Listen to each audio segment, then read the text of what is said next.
Lynda Boothroyd is a professor of psychology at Durham University in the UK, where she joins me from now. Thanks so much for being with us. Lynda, is this really necessary, or do you believe maybe Unilever is doing this for a little bit of public relations efforts?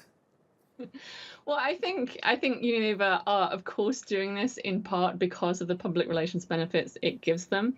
But that's not a bad thing. And certainly Dove, which is a Unilever product, has been pushing a sort of more inclusive idea about beauty for a very long time now. And it is part of their mission as a company. So really, this is just an extension of that.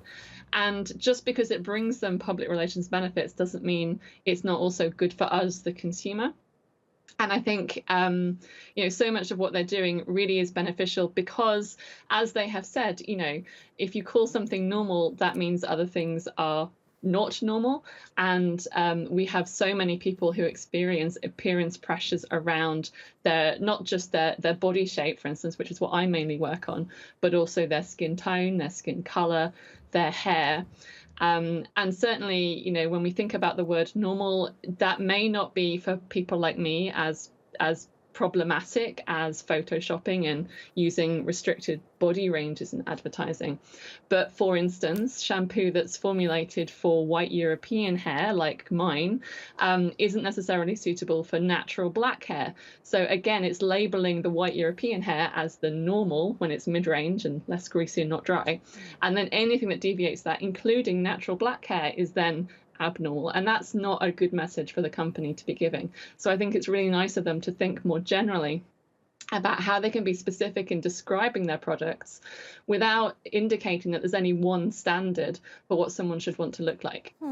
I wonder, though, if some of us are being maybe, I don't know, overly sensitive, because I have no issue, for example, avoiding shampoos for normal hair, because I know I have very dry, weak hair. Also, I avoid products for normal skin because my skin is very oily.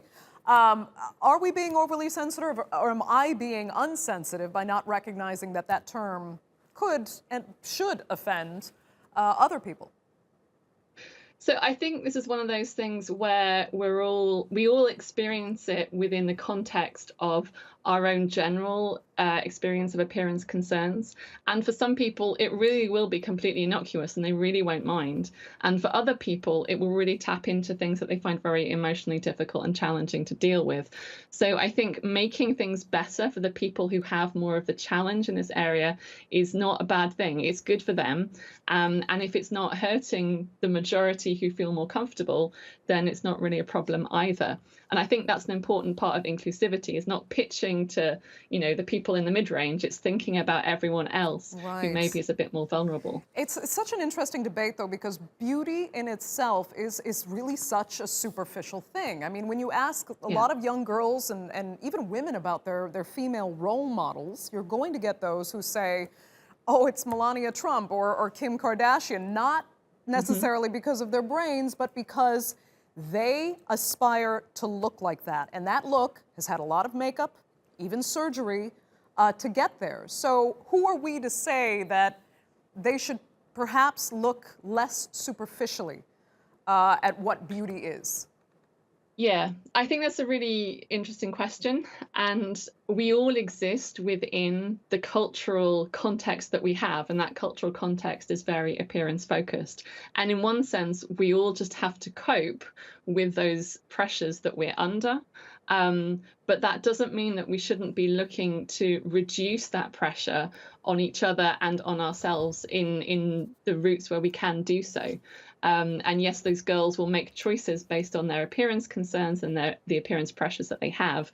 But if we can create an environment in which they experience those pressures less strongly, then I think we should be doing so. Agreed. Lynda, thank you so much for being with us. Really appreciate it.